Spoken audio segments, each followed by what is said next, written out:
So yes, welcome to my YouTube channel friends. My name is Amandeep Singh. So this is the question asked in CSR NET December 2019. So question from real analysis part and question asked in 4.75 marks means C part. So let us discuss this question. Let a function from 0 1 to the whole square to R be a function defined by fxy is equal to xy divided by x square y square if either x is not equal to 0 or y is not equal to 0 and 0 if both xy is equal to 0, then which of the following statement is a true? First option, f is continuous at 0 0. Option B, f is bounded function. Option C, 0 1 to 0 1 fxy dx dy exists. Option D, f is a continuous at 1 0. So let us solve this question. First of all, we will check either function is continuous or not at 0 0. Okay. So जो continuous की definition है वो है limit x y 0 0 की means any a b point. Okay. f x y should be equal to f a b. ठीक है, ये continuous की definition है. ठीक है, तो पहले ऑप्शन ए को चेक करेंगे. ठीक है, तो ऑप्शन ए में 0 0 में हम लोग कंटिन्यूटी चेक करेंगे, बट उससे पहले हम लोग लिमिट चेक करेंगे. ठीक है, कि लिमिट की जो वैल्यू है वो एक पर्टिकुलर वैल्यू है कि नहीं, मींस जो लिमिट की वैल्यू है वो यूनिक है कि नहीं. अगर यूनिक वैल्यू नहीं है तो इसका मतलब लिमिट एग्जिस्ट नहीं करेगी, और अगर लिमिट एग्जिस्ट नहीं करी तो मेरा फंक्शन क्या होगा, कॉन्टिन्यूअस नहीं होगा. ठीक है, तो सबसे पहले हम लोग ऑप्शन 1 को देखते हैं. सो एफ एक्स वाई, सबसे पहले जो फंक्शन है मेरे को x y x square upon x square plus y square मेरे को गिवन है, फिर x y not equal to 0. ठीक है, तो अब देखें, अगर मैं y is equal to m x put करूं यहाँ, तो ये मेरा फंक्शन हो गया x M x divide by x square m square x square. Okay, तो यहाँ से देखें एक्स स्क्वायर कॉमन निकाल लें, यहाँ m आया, और यहाँ से अगर हम लोग एक्स स्क्वायर कॉमन निकालें, यहाँ है M square plus 1, X square और एक्स स्क्वायर कैंसिल हुआ, यानी कि f of x M X इसकी वैल्यू आई M divide by M square plus 1. तो डेफिनेटली जो मेरा m है वो नेचुरल नंबर को बिलोंग करता है. ठीक है, चाहे आप इंटीजर को कह लो. ठीक है, तो डेफिनेटली इसकी एक पर्टिकुलर यूनिक वैल्यू तो नहीं होगी, बिकॉज जैसे जैसे हम लोग वेरी कराएंगे m की वैल्यू, वैसे वैसे ये वैल्यू भी वेरी करेगी. तो डेफिनेटली ये लिमिट एग्जिस्ट नहीं करेगी, नॉट एग्जिस्ट. अगर लिमिट एग्जिस्ट नहीं करेगी एट 0 0 तो फंक्शन मेरा कॉन्टिन्यूस भी नहीं होगा at 0 0. Means option 1 is false. Okay, so option 4 की बात करेंगे, तो ऑप्शन 4 में क्या है कि मेरे को 1 0 गिवन है. अगर a की वैल्यू 1 0 तो ये वाली चीज़ हम लोग 0 0 में ही चेक कर सकते हैं. ठीक है ना, जो पाथ फंक्शन हम लोग पुट करते हैं इसको बोलते हैं पाथ फंक्शन, ये हम लोग 0 0 में ही चेक करते हैं. तो अगर f इज कॉन्टिन्यूस एट 1 0, अगर a और b की वैल्यू 1 0 देखें तो ये है एफ एक्स वाई एफ 1 0. अच्छा, ये इसके इक्वल होना चाहिए है ना, f1 0 के. ओके, तो यहाँ देखें कि अगर मैं यहाँ वैल्यू 1 पुट करूँ, अगर मैं यहाँ वैल्यू 1 पुट करूँ और यहाँ वैल्यू 0 पुट करूँ, ठीक है ना, y की वैल्यू, तो मेरे पास ये कितना आएगा, 0 आएगा. ठीक है ना, ये मेरे पास 0 आएगा. ओके, तो ठीक है, फंक्शन मेरे पास 0 आया, तो क्लियरली ये फंक्शन क्या है, ये एग्जिस्ट तो करता है. ठीक है ना, तो मतलब अगर मैं देखूँ लिमिट एक्स वाई 0 जो 1 की वैल्यू है वो F x Y is equal to L आ रही है. ठीक है, यानी कि मेरा फंक्शन एग्जिस्ट तो करता है. ठीक है, अब मैं अगर कॉन्टिन्यूटी चेक करूं तो कॉन्टिन्यूटी के लिए मेरे को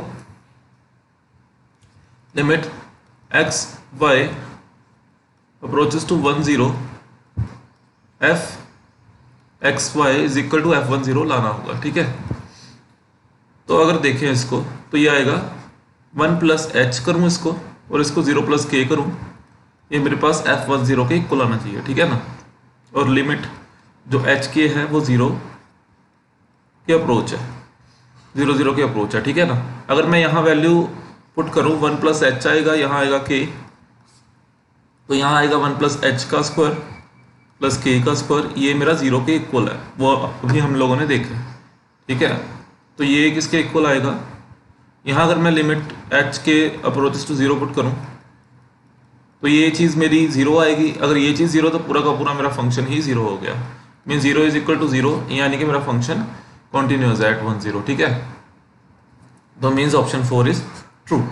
ओके, अगर मैं ऑप्शन सेकंड की बात देखूं बाउंडेड फंक्शन की, तो मेरा जो फंक्शन है वो ये रहा, और एक पर्टिकुलर डोमेन की वैल्यू 0 to 1 एक क्लोज इंटरवल में गिवन है, यानी कि जो x और y की वैल्यू मैं 0 और 1 के बीच में ले सकता हूँ।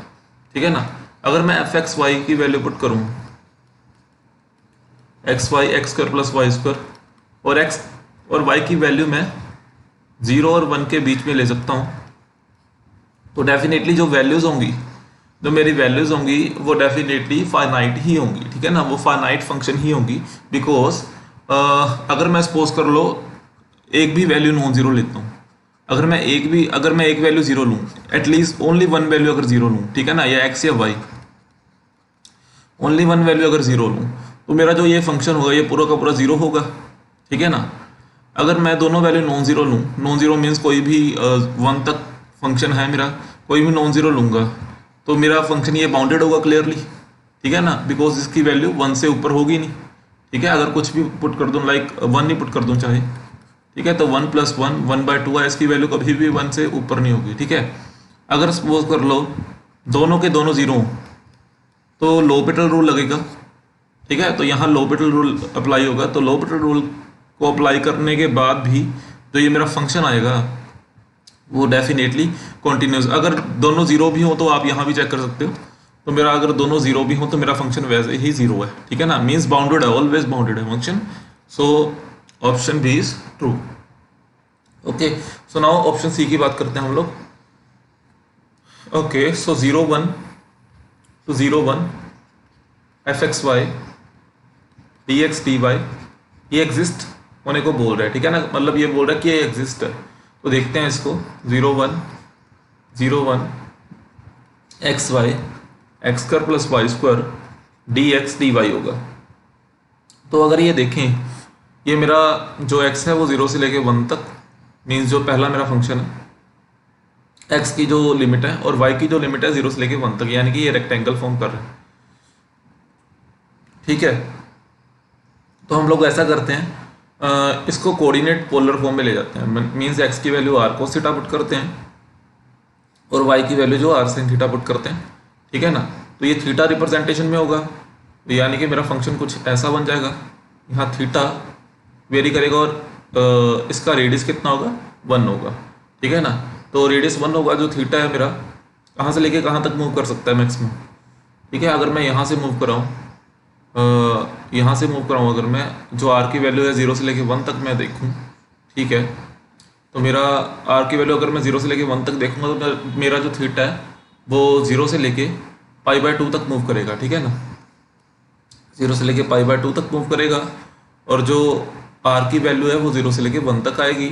यहाँ मैं पुट करूँ अगर वैल्यू, नीचे तो हो गया r² cos² theta plus r² sin² theta.